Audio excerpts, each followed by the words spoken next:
The ghosts our में आपका स्वागत है। लाइट्स ऑफ कर लीजिए, हेडफोन्स पहन लीजिए और तैयार हो जाइए एक रोमांचक सफर के लिए। जिन्न का साया, तांत्रिक की आखिरी रात। मैं ये कहानी आज इसलिए लिख रहा हूँ क्योंकि अब मेरे पास खोने को कुछ नहीं बचा। जो हुआ वो मैं जितना दबाने की कोशिश करता हूँ उतना ही ज्यादा जिंदा हो उठता है। और हाँ, ये कोई मनगढ़ंत कहानी नहीं है, काश होती।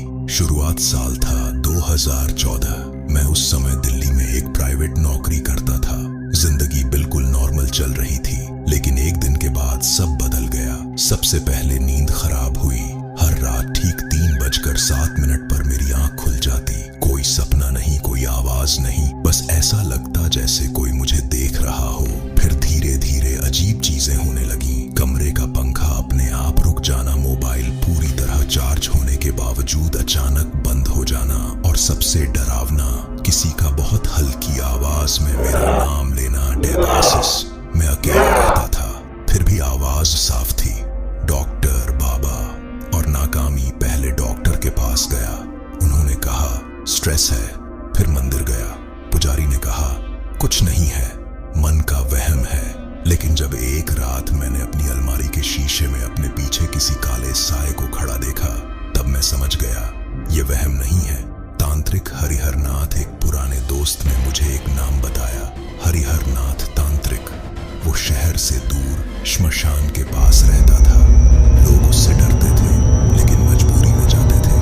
मैं पहली बार वहां गया तो उसने दरवाजा खोलते ही कहा, तुम्हारे साथ कोई आया है। मेरे हाथ पैर ठंडे पड़ गए।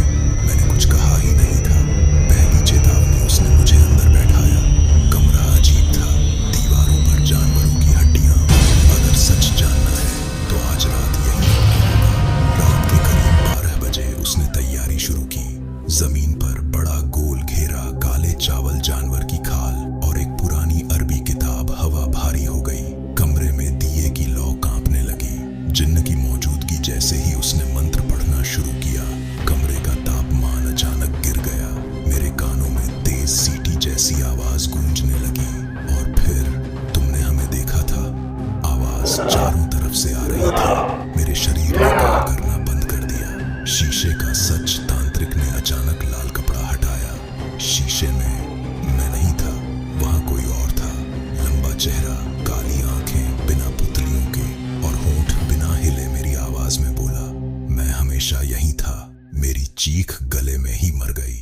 तांत्रिक की मौत। तांत्रिक ने जोर से मंत्र पढ़ा। जिन्न चिल्लाया, कमरा कांप उठा। अचानक तांत्रिक जमीन पर गिर पड़ा। उसकी आंखें खुली थीं, लेकिन सांस नहीं थी। सब कुछ शांत हो गया। आज की सच्चाई। अगली सुबह लोग आए, पुलिस आई। सबने कहा हार्ट अटैक। लेकिन जाने से पहले तांत्रिक ने मेरे कान में बहुत धीमे कहा था, ये तुम्हें छोड़कर नहीं गया, बस अब दिखाई नहीं देता। अब आज भी हर रात 3:07 पर मेरी आंख खुल जाती है और शीशे में मेरा अक्स कभी कभी मुस्कुरा रहा होता है।